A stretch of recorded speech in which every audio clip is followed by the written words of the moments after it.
Good morning. Good morning. Good morning. Welcome to Wednesday. How are you doing? It is hump day, but I'm in Italy, so whatever. How are we doing? Right. Who's first off the post this morning? Who is the first to comment? It is Lisa Jane. Good morning, Beau. How are you? Danielle Hobson in the house this morning. Good morning. Good morning. How are we all doing? Come on, get in here. Come and have a Wednesday cuddle with me. We are coming to you live again from Bardolino, Italy. She's eye flying that Danny Wallace. Who does she think she is sipping a chamomile tea on a Wednesday morning?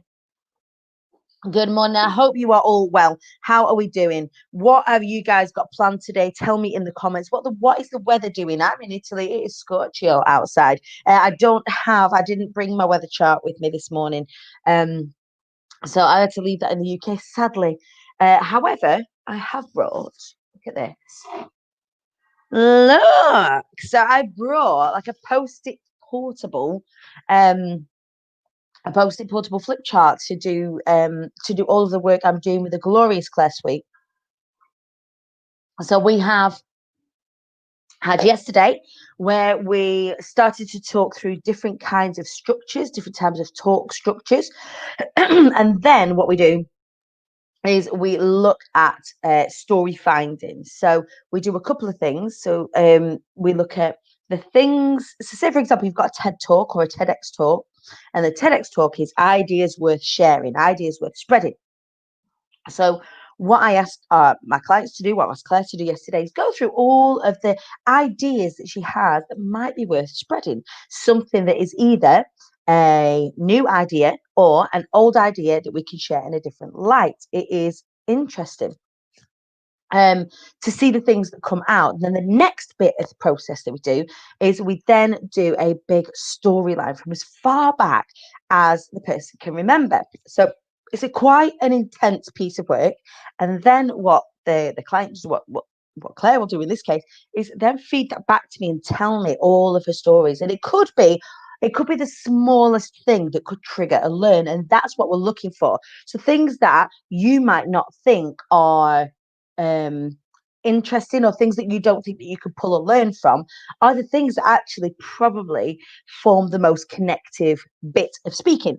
So that is the first chunk of the work. And then what we do then is we take all of that story and those ideas worth spreading, and then we package them up into a variety of talks. So in this case, over the 3 days, we create 3 different talks. That could be a TEDx or a keynote or a workshop. So we're going to do those 3 things. So really excited today to start to take Claire's story and start to attach different learns to it and then put it into those structures. That's what today's all about here in Bardolino. Let me know what you guys are getting up to. Let's have a look. Facebook user, who is this? Love the show. Always think could do with a podcast while I get ready. And boom, here I am. Here I am. Weather shit here. Have a great holiday. It's not a holiday. We are definitely not on holiday. We are adding holiday type bits to keep us buoyed along. Yesterday we went. Last night we went to a Michelin star restaurant and it was lush. It was really lovely. There was a singer. It made me realize again how much I really, really, really miss singing. So the singer was the tone in the singer's voice last night was beautiful. It was really, really lovely, and the food was lovely. I think it was about sort of like it was a tasting menu, so I think it was about sort of 9 different sort of tastes, flavors of the London Sea, and they paired it with a beautiful wine. It was a really lovely experience. But we walked in, we didn't realize, or I didn't realize when I booked it, it was romantic night. So oh Christ, so we were all set up. They were a bit sad now. I have to pop them in some water. We had roses on the table and everything. It was like, I wonder if they think we're together. We had to start saying, no, we're friends. We're just going to have something to eat. But yeah, that's what we did last night. We've got lots more work on today. It's going to be quite an intensive day. It's where we get the majority of our work done on day 2. And then tonight we'll go off something nice to eat again. And then tomorrow's a little bit more relaxed. We start to do some future planning, and we've got some wine tasting tomorrow and some really nice experiences tomorrow too. So it's really, really exciting. So I'm just going to read the rest of this comment. Jobs this week are setting up our band bank campaign. Nice. Shooting some videos for the drama school. Great week. Fantastic. It is Scotcho in Sutton Coldfield. It's Scotcho throughout the UK. I love it. We're getting a little bit of an Indian summer going on over there in the UK. Nice, nice, nice. Hey, Josephine, how are you? Another Kent lady. It's sunshine for me to build garage shelving. Nice. Get that garage wide open. Enjoy the lovely heat. Wallace does not fare well in this heat. I spoke to him yesterday. He's like, it's so hot. I was like, just enjoy it. Everybody complains when it's cold. Good morning, Deep Badger. Hello, how are you? So yeah, here we are, Bardolino, Italy. We are still delivering the show. I'm still coming to you live of a morning to come and set you up for the day. And today we've got a really lovely guest. I don't know why I say it, and the reason why I say it is because all of our guests are lovely. Of course, they're lovely. I wouldn't let them on the show if they weren't lovely. But today is going to be one of those shows where like yesterday, I hadn't met the guest before, so we've just been having a little chat backstage, getting to know each other, and I'm really, really excited to be sharing this lady with you today. She has come from corporate, so she, like me, spent years in corporate and has actually pivoted into the creative industries and now helps other people do the same, turning their side hustles into profitable businesses. So if you have a side hustle out there, if you are a creative out there and you wanted to make more from your situation, you need to turn up and tune in right now as we welcome onto the show the very glorious, the fabulous Gaynor Lawson. Good morning. Morning. Hi. Good morning. So Gaynor was just backstage, weren't you, darling? And she's like, I'm just a little bit nervous. Because I do this every day, I forget that for people that don't do this every day, it's a little bit nervy, isn't it? A little bit. It's all right. You put me at ease. Well, the nice thing about this show is that the people watching are fantastic. I'm all right. I'll do. And you're glorious anyway. So you're just turning up. We're going to tell us about what you do and we'll go from there. Okay. Good morning, everybody, first of all. So I am Gaynor Lawson, and for the last 12 years, I've been a florist. But before that, I spent 15 years, like Dani said, in the corporate world. And basically, as you might imagine, floristry has taken a massive nosedive over the last 6 months or so. Yeah. So I have set up a new business, basically trying to share the knowledge that I've learned over the last few years through taking coaching courses about how to take your creative talent and learn from, like I said, from what I've learned, but to kind of set you off on the right path. It's understanding all the softer issues that you don't get taught when you go to college and retrain as a florist. It's all the softer issues that basically I wish I'd known 12 years ago. Right. So when we talk about kind of the softer things, when you go to learn floristry, or indeed when you go to learn any of the arts, so to speak, they do teach you the technical stuff. They do teach you the how-to stuff, and they touch on the business stuff, but I find they don't touch on the real business stuff. No. The stuff like the kind of metal that you are going to need to be made of in order for you to get up every morning, in order for you to stay motivated, in order for you to have a plan, in order for you to have a strategy and all that sort of stuff, right? Yeah, completely. Like you're told how to do pricing. You also know, obviously, that you've got to get yourself registered, insured, understand your tax or get an accountant. But, you know, all of that's out there. Excuse me. The kind of thing I've learned that's really sort of turned my business around, you know, I was bumbling along quite happily for sort of like 8 or 9 years making money, but just kind of thinking, it's got to, how do I up level? Yeah. And so I started on a coaching course, and I've taken various extra courses along the way. And it's to teach you, like, who do you want to work with? Use it as an ideal client. Some people say dream customer, because I think particularly when you do something like floristry or something along those creative lines, or any business that you're just setting off on, you're like, I just need to make money. But if you just sort of scattergun approach, you know, especially when you don't have a shop front, and you're spraying and praying. Yeah, that's a phrase I use. Then you're just thinking, oh, I just need money off everybody, I'm going to appeal to everybody. Yes. But being a florist, it was quite a realization that I can't be everything to everybody in one brand. I can't talk to giddy brides over Facebook or Instagram, and also at the same time, people who need to arrange funeral flowers. It's just two different markets. So once I really understood who I needed to work with, then that made me focus an awful lot more. Yeah. So tell me about your corporate career. What did you do in the corporate career? How long were you there? So I fell into a job at BT when I was 19, when I lived at home. And when I was 23, I moved down to London to seek my fortune in BT. And I did really well. Plenty of promotions. Was traveling up and down the country, being sort of like sales manager. Did a lot of work with tenders and proposals, but it was just after 15 years, my heart just wasn't in it anymore, and I really didn't want to be drawing my pension, still working for BT or somewhere else similar. Yeah, absolutely. I'm here. Like the thing is, and when we talk about being in the corporate space and moving into the entrepreneurial space quite often, obviously because of the audience that I attract, that's my background. And that's not to say for any of you out there that being in that employment isn't a good thing. It absolutely is. But I think for a lot of us, being kind of being a part of the construct is hard. It's not as fulfilling as it could possibly be, and especially if you've got a creative heart. Like, so for me, I've definitely got a creative heart. I've been in performance since I was 7 years old. I mean, for you,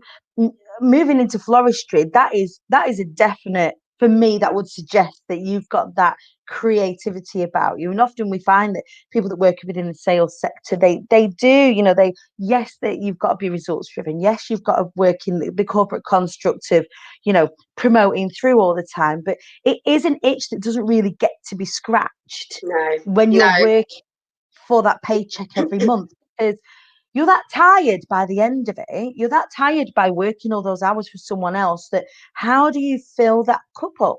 You're too bloody tired. So you then got to do the mum hat or the wife hat or the family hat or the friend hat or the other hats that you've got to put on when you open the door and you leave work at the end of the day. So it's hard to generate that kind of side hustle or that fill up that creativity cup. So had you always been involved had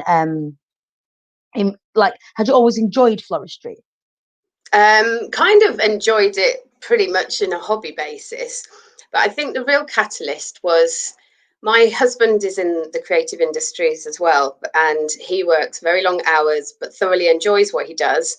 He has to travel a lot, but just enjoys it. And I was like, I need a job like that. I need something that makes me happy, that I can be creative with. And I just researched floristry. I got talking to a really lovely young woman down in Devon who gave me loads of tips and hints, etc., and just told me the good side as well as the bad side, what to look out for. And just took redundancy, made the leap, and absolutely. I just have never looked back. And what was really important and sort of cemented the fact that I really do love what I do is because of lockdown. Obviously, floristry has just died on its arse, quite frankly. Everything's been pushed through to next year. But once little jobs started to trickle in, it was so nice to be creative again. I'd really missed not just tucking myself away in the studio and creating, really, really, it just made me realize that's what I'm good at. That's what I really enjoy doing.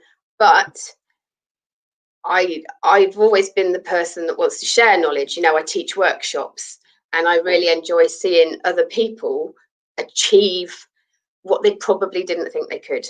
So hence a slight pivot. So how did you make that pivot happen? What happened? There's the catalyst for that, but actually what was the process for you making that happen?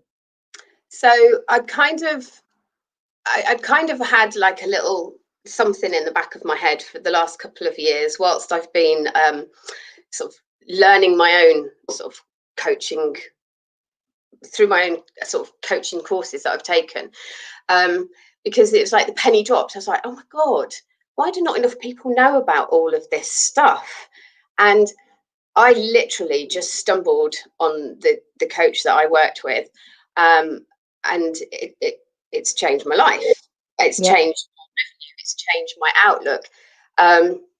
So it'd always been there. And then once sort of lockdown happened, I mean, before lockdown, because our industry relies so much on the European suppliers and also from other overseas like South America, everything was starting to dry up. Costs were going through the roof of the flowers, etc. And just getting hold of what we needed, even for Mother's Day, was quite a struggle in itself. So I just thought, you know what, I've got to do something else. What can I do? And I'd always been kind of considering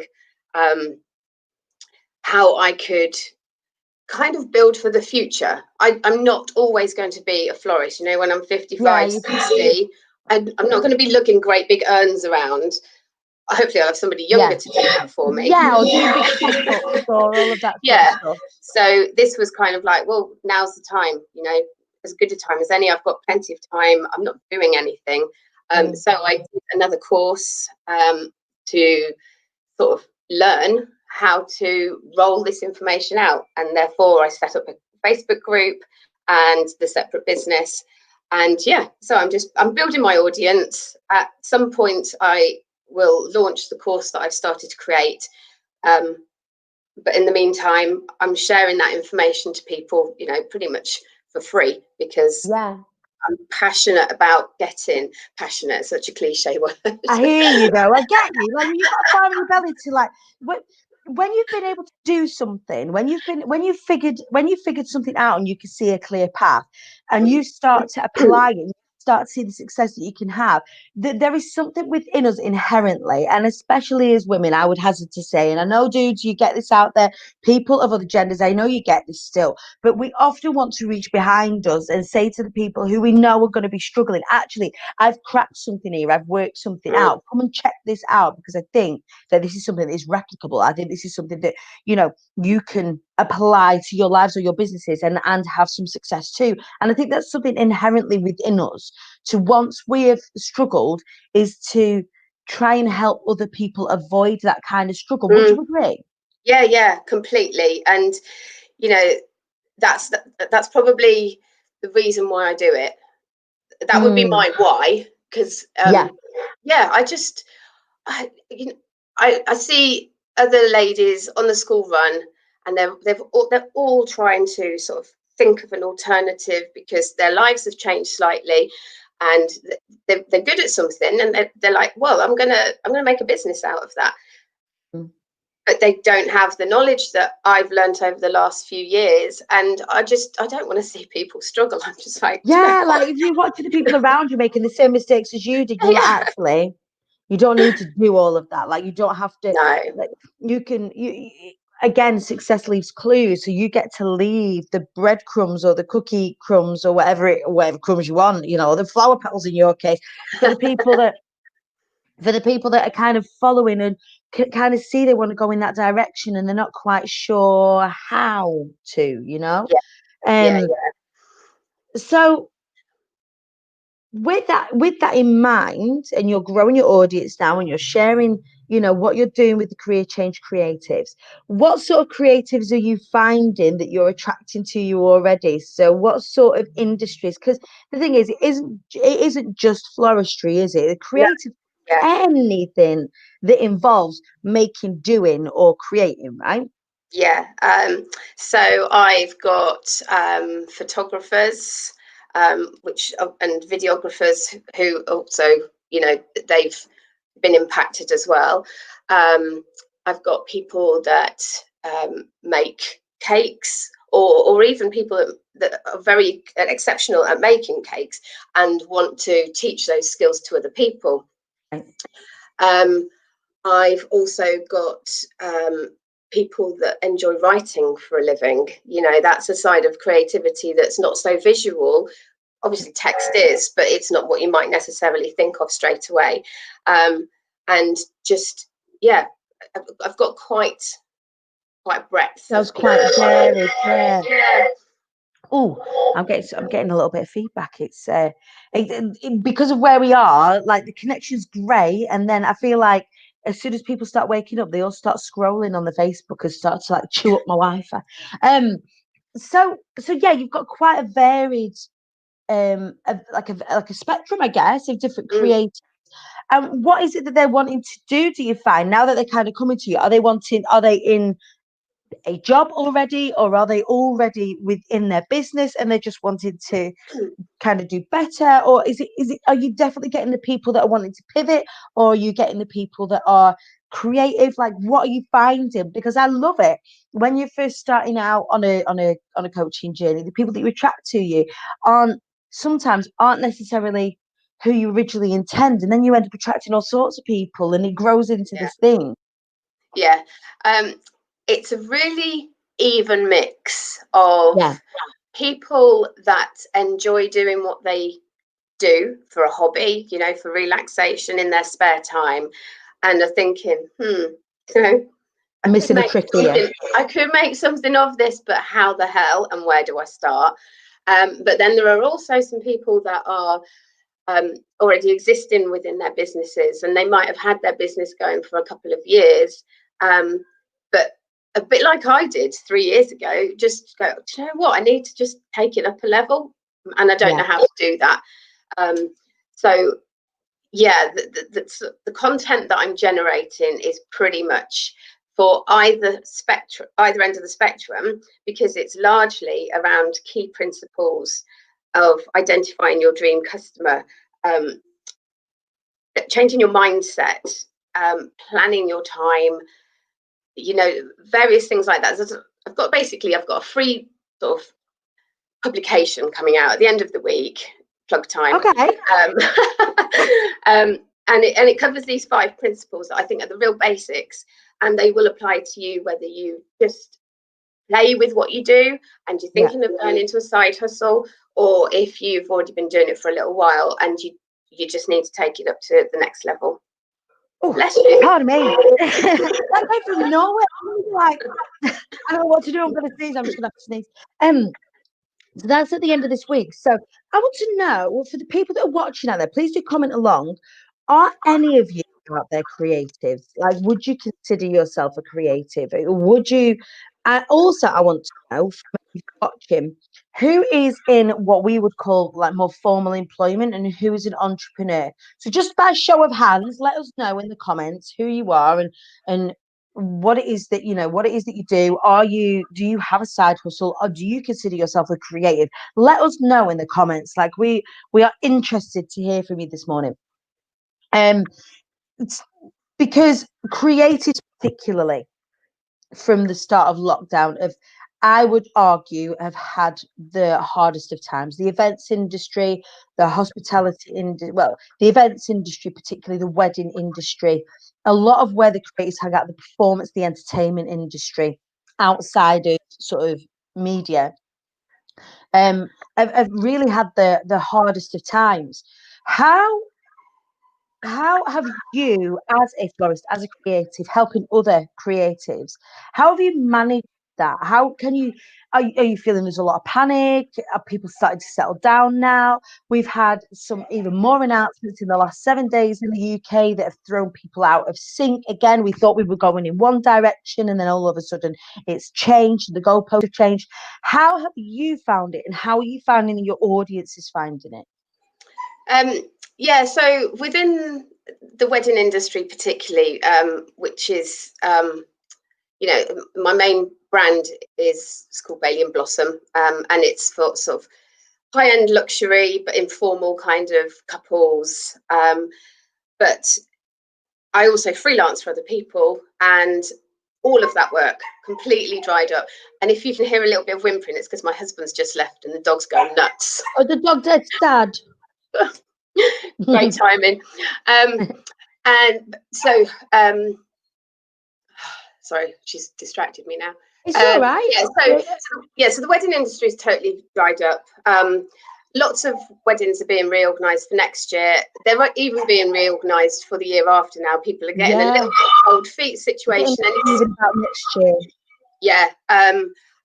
So as an aside, as a florist, in order to just be creative, I'm actually organising a styled shoot to sort of take pictures, get lots of local suppliers on board. It helps me build the relationships, but it also helps us all just get together and create some extra content.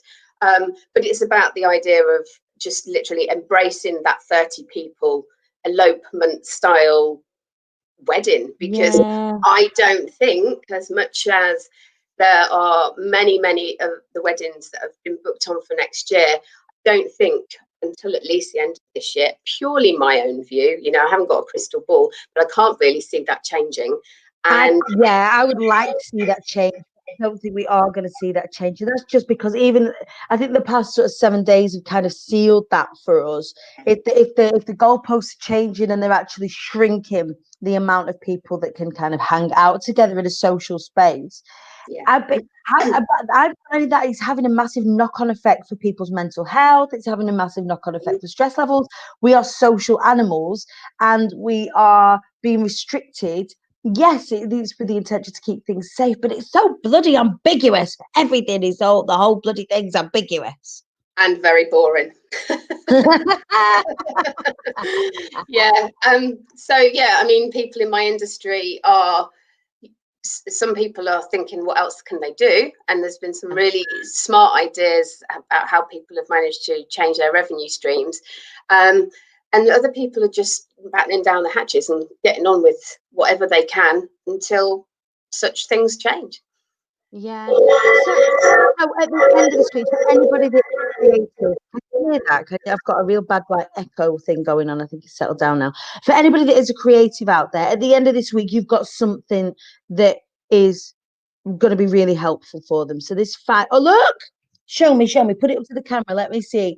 So this is a downloadable PDF, right, that you can get hold of if you're thinking of a career change. Lots of people are right now. So at the beginning of lockdown, we had lots of people that were in employment that got furloughed, that had some time to think, that had some time to create that maybe they didn't have before. And you may be thinking, I might be speaking to you right now, and you may be thinking, you don't really want to go, or you might have gone back to work. I don't really want to go back to work. I don't really want to do this. You may have realised that with the time that you could better do something else. So this downloadable PDF that you've created for free for everybody. So there's no cost involved. You can go and download this and sort of start to really get those cogs moving and get a little bit more focused around this, right? Yeah, and it's entirely that, you know. It was because of the furlough situation. It was because people had plenty of time on their hands, and you know, they did stuff.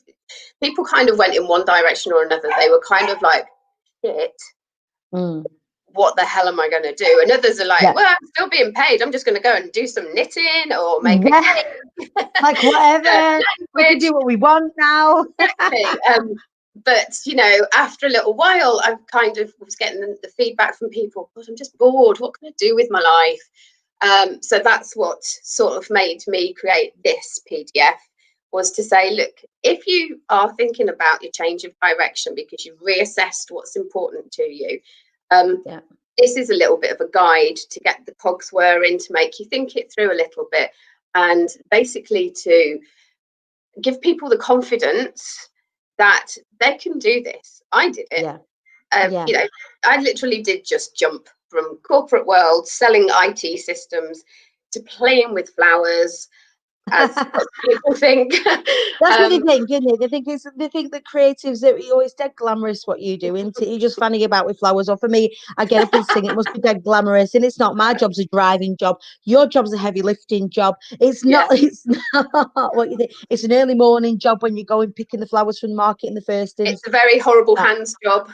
Oh, mate, thorns are plenty, right? I bet your hands are like ripped to shreds sometimes. Yeah. But being a creative of what people think. There's a lot that goes into it, and a lot of enjoyment that people get comes from those creative industries, and they are more important now than ever to help people where we can't be social, to help people fill their cups back up for themselves, as well as providing those goods and services for other people. Yeah. But in a time when we are being beyond restrictive, being able to have that creative outlet, and potentially being able to monetize this, lots and lots of people, and I'm sure, Gaynor, you've come across this, people who start to embrace their creativity, who find that they have a knack for it or a talent for it, start to create, but then they have all of this stuff and they don't know what to do with it, or they underprice themselves, or they slog the shoulda coulda wouldas to and from different like market fairs, community fairs, and where a lot of the tire kickers and the barterers are, where actually knowing what to do within the business, how to set up Etsy, how to do this, how to do that, how to do the other things, so that they can actually sell, is so a way to fill your cup up and not get screwed over at the same time. Yeah, and you know what? Well, you just touched on there about underpricing yourself. That comes with confidence. I'm glad to say that probably because of my corporate sort of background, I didn't suddenly launch myself as the cheapest florist because, excuse me, because I wanted the most orders. I was like, no, I'm going to be mid-range because I still need to make a decent amount of money. Right. And, that came from my corporate world, but I probably still did fall foul of, just trying to, you don't undercut people. I don't believe in that, although I'm sure there are plenty of people in various industries that just don't have the same morals. Well, I think undercutting, the only person you're screwing over is yourself when you undercut. Yeah. And but having the confidence to understand that you're good at what you do, you just need to understand your best route to market, and therefore your worth, which is a point I touch on. That's really, really important, and it's not something anybody teaches you in college when you take in a course to learn floristry or anything else. Right. So what are you get Sunday dinner, you get told that you need meat or protein, and you need some vegetables, and you need some mash, but actually the gravy is what brings it all together. Yorkshire puddings are what bring it all together, and it's all that sort of stuff, isn't it? It's the extra bits. It's okay knowing that you've got to be registered for tax. It's okay knowing that you've got to have your insurance, but actually, what about people that undercut? How do you respond to challenges in the market? How do you remain nimble in business? Like, it's that sort of stuff that we as creatives need to keep abreast of, that we need to keep on top of, in order to stay ahead in our game, in order to keep moving forward, in order to keep making money, because we can still make money even in hard times. Yeah. And having the right mindset for that is really important, because it's all too easy to doubt your ability. It's all too easy to doubt that you deserve to be in that market. Like, I did a lot of comparing between me and other local florists. There was one girl in particular who I loved her style of floristry. She was about 20 miles away from me, and I just used to follow her like with my eyes wide open. God, she's amazing. I wish I could be like her. And through the sort of like learning what I have over the last few years, I'm just like, yeah, but I'm amazing actually at what I do. And it's like penny drops, and you can just run with it at that point. Yeah, it's fantastic. What are you guys saying out there? Rachel Hannah is getting amongst the conversation with us this morning. So Rachel is saying, Rachel is a wedding cake designer. There are so many creatives that need this right now. You are not wrong, Rachel. You are not wrong. The creative bit is amazing and fulfilling, but the running the business is a bit of it's a steep learning curve. You have to know and be good at so many things. When you do run the business, you do start to spin the plates. You do have different hats that you've got to put on. So you've got to have the how do I stand out? Then you've got to have the how do I make the money? How do I price myself? How do I market myself? What does my social media need to look like? So you become the CEO of everything. Of your own, of everything. So and it's just when you work in corporate, you realise how many pieces have to fit together in order to make that company run the way that it does when we see it on the telly or see it in the shops. You suddenly are doing other. You're the finance team, you're the marketing team, you're the social media team, you're the PR, you're as well as creating the thing that you want to create. Yeah. You are all those things, and I think, like Rachel said, it's such a steep learning curve. Yeah. But if you have the right tools, and I don't just mean your apps and your Dubsados or whatever else, Yeah. it's about giving yourself the knowledge of what will help you move forwards in the right direction right from the beginning, if you can, hence the freebie. Because no one's going to tell you this through the normal sort of channels, and you have to, I'm still learning. I still do other coaching courses, because I've seen that what I've learned so far has changed my business. So why don't I learn a bit more and change it even? I know. Yeah. So you've got the freebie coming out on Friday. How do we get hold of this? So, for those of us that are in the creative industry, it is going to be mega, mega helpful. How do you get a hold of that PDF so that we can do a little bit more learning, a little bit more thinking, a little bit more focus around our creative businesses? Okay, so if you join my group on Facebook, and that's called Career Change Creatives, the collective. I like a bit of alliteration. I love alliteration. If you join my Facebook group, and then I will launch it on Friday, and I can just send it out to whoever needs it. Amazing. Well, would you do us a favor, Gaynor? Would you be able to pop us the links to that in here in the comments section? So whoever is watching along that wants to go and get involved with that, they can find that easily. That would be brilliant. So we are a little bit short on time today, I am afraid, because we've got to get cracking at the sessions here in Italy. So Gaynor, thank you so much for getting up early and joining us this morning. You have been an absolute belter. Thank you from one creative to another for all of the work and the help that you are giving to our fellow creatives out there. It is so, so, so important. Especially now when people are pivoting, people are changing careers and all of that sort of stuff. To have someone like you out there showing where, your trail of flower petals, of breadcrumbs, of whatever that is. I just imagine you like this, just sharing all the love. It has been a pleasure speaking to you this morning. I can't wait to follow your journey as this whole collective grows.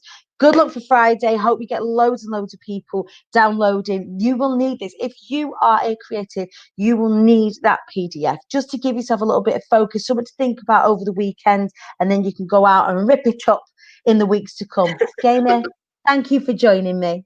No problem. Thank you very much. I'll see you soon. So, you guys, that was Gaynor. We've got a little bit of a shorter show this morning, just as I need to get set up ready for our session here today in Bardolino, Italy. If you have not signed up to the Be Heard, so you want to be a speaker challenge yet, what are you doing? What are you doing? So if you are finding speaking about your business online difficult, if you get nervous about it or you need help creating content for it, I've got a free challenge for you on the 28th of September that you're going to want to get amongst. I only do it twice a year, and it's why I'm banging on about it every day. The link is ticking along the bottom here. Look, it's at queenbeedani.culture.com/page. Just like write it down. We'll pop the link in here so you can get amongst it. For those of you that have signed up, we've got, I think, about 400 people signed up for it now. What I need you to do, if you have not already, is go and check your emails. Check your emails, because you need to gain access to the pop-up Facebook group that is happening for that challenge. So ordinarily we hang out here in the IATQB Hive, which is my free community where we share our successes and our challenges and all the things that are going on. For the challenge, instead of making it super busy in there, everybody who wants to do it, we're going to be in our own little group, our own little area, whilst we get to grips with everything. So you're going to need to make sure you're knocking on the door of that group. It is the Be Heard. So you want to be, no, it's the Be Heard Challenge September 2020 group. Be Heard. Request to join. The doors will open to that group a week on Friday, ready for the challenge that begins on Monday the 28th of September. Right, you guys, I am off. Make sure you join the challenge. Make sure that if you are wanting to speak about your business, you are getting amongst it so that I can help you. Open your gob, flap your chops, because closed mouths don't get fed, and I want all of you paid. Right, I will see you later. Have an incredible day. I will catch you up a little bit later on with our shenanigans over here in Italy. In the meantime, enjoy Wednesday. Go rip it up. Go and get some wins happening. If you've got any challenge, head on into the IATQB Hive and let us help you out. All right, I'll see you later.